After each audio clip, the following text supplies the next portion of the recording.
gonna work today on achieving these super easy rounded corners. With no further delay, let's dive right in.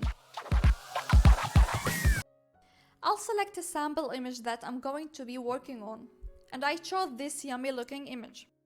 You'll notice that if I select an image and hover over it, these tiny little circles will appear near each corner of the shape.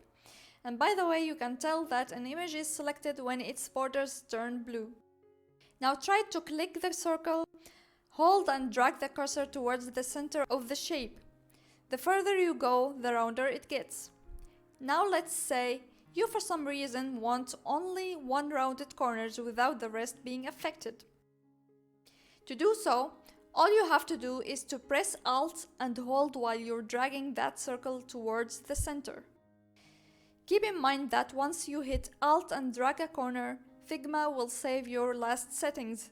So if you try to grab a corner again, without holding Alt, it will only affect that specific one, and not all of them like it did earlier. If you wanted to affect all of them again, you need to press and hold Alt while doing it one more time. That way it will reset the settings back to the way they were.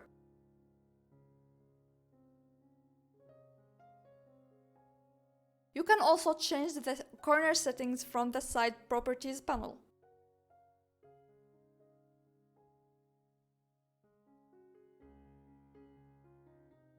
If you can't see all the fields I have under corner, it's because you need to tick the square looking shape beside corner radius.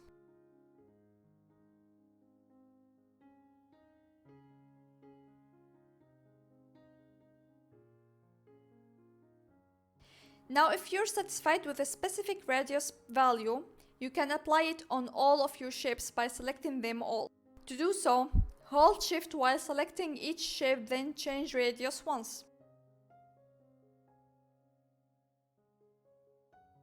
It will apply on all of them. That's it for today. If you like the video, hit the like button, subscribe, and I will see you on the next episode of PixaBike.